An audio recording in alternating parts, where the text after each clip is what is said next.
ಒಂದು ಚಿಕ್ಕ ಹುಡುಗಿ ಊರನ್ನೇ ಬದಲಿಸಿದ ಕತೆ. ಚಿಕ್ಕ ಬಾಲಕಿ ಮತ್ತು ಮರಗಳ ರಕ್ಷಣೆ. ಒಂದು ಸಣ್ಣ ಊರಿನಲ್ಲಿ ಅನನ್ಯ ಎಂಬ ಚಿಕ್ಕ ಹುಡುಗಿ ಇದ್ದಳು. ಅವಳಿಗೆ ಪ್ರಕೃತಿ ಎಂದರೆ ತುಂಬ ಇಷ್ಟವಾಗುತ್ತಿತ್ತು. ಅದೇ ರೀತಿ ಅವಳು ಮರಗಳು, ಹಕ್ಕಿಗಳನ್ನು, ಅದೇ ರೀತಿ ಹೂವುಗಳನ್ನು, ಚಿಟ್ಟೆಗಳನ್ನು, ಇವುಗಳನ್ನೆಲ್ಲವನ್ನು ಅವಳು ಪ್ರೀತಿಸುತ್ತಿದ್ದಳು. ಅದೇ ರೀತಿ ಅವುಗಳನ್ನು ಸ್ನೇಹಿತರನ್ನಾಗಿ ಮಾಡಿಕೊಂಡಿದ್ದಳು. ಒಂದು ದಿನ ಅವಳು ಶಾಲೆಗೆ ಹೋಗುತ್ತಿದ್ದಾಗ ಕೆಲವರು ದೊಡ್ಡ ದೊಡ್ಡ ಮರಗಳನ್ನು ಕಡಿಯುವುದನ್ನು ನೋಡಿದಳು. ಅದನ್ನು ನೋಡಿದ ಅನನ್ಯ ಕೇಳಿದಳು, ಅಂಕಲ್, ಯಾಕೆ ಈ ಮರಗಳನ್ನೆಲ್ಲ ಕತ್ತರಿಸುತ್ತಿರುವಿರಿ ಎಂದು. ಅದಕ್ಕೆ ಅಂಕಲ್ ಹೇಳಿದರು, ಇಲ್ಲಿ ದೊಡ್ಡ ದೊಡ್ಡ ಕಟ್ಟಡಗಳನ್ನು ನಾವು ಕಟ್ಟಬೇಕಾಗಿದೆ.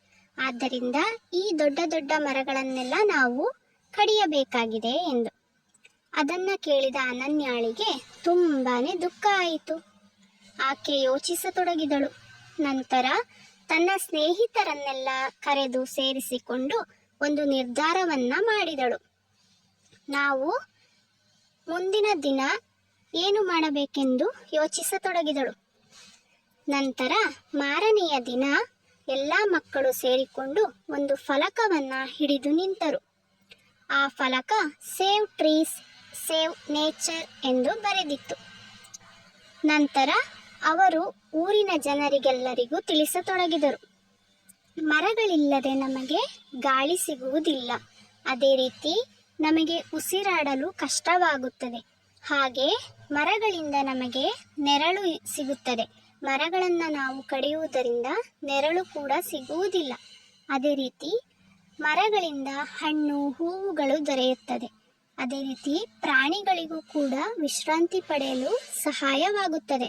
ಈ ಮರಗಳನ್ನು ಕಡಿದರೆ ಹೂವು, ಹಣ್ಣು, ನೆರಳು, ಅದೇ ರೀತಿ ಉಸಿರಾಡಲು ಕೂಡ ಕಷ್ಟವಾಗುತ್ತದೆ ಎಂದು ಊರಿನ ಜನರಿಗೆ ತಿಳಿಸತೊಡಗಿದರು. ಆಗ ಊರಿನ ಜನರಿಗೆ ಇವೆಲ್ಲವೂ ಅರ್ಥವಾಗತೊಡಗಿತು. ಅವರು ಕೆಲವು ಮರಗಳನ್ನು ಉಳಿಸಲು ನಿರ್ಧಾರ ಮಾಡಿಕೊಂಡರು. ಅನನ್ಯ ಮತ್ತು ಮಕ್ಕಳು ಹೊಸ ಗಿಡಗಳನ್ನು ತಂದು ನೆಡಲು ಶುರು ಮಾಡಿದರು. ಸ್ವಲ್ಪ ದಿನಗಳಲ್ಲಿಯೇ ಆ ಊರು ಮತ್ತೆ ಹಸಿರಿನಿಂದ ತುಂಬಿತು. ಹಾಗೆ ಎಲ್ಲರೂ ಪ್ರಕೃತಿಯೊಂದಿಗೆ ಸಂತೋಷದಿಂದ ಬದುಕಲು ಆರಂಭಿಸಿದರು. ಇದರ ನೀತಿ ಕಥೆ ಎಂದರೆ, ಪ್ರಕೃತಿಯನ್ನು ಉಳಿಸಿದರೆ ನಾವು ಉಳಿಯುತ್ತೇವೆ. ಮರಗಳನ್ನು ಕಾಪಾಡಿ ಭೂಮಿಯನ್ನು ಉಳಿಸೋಣ.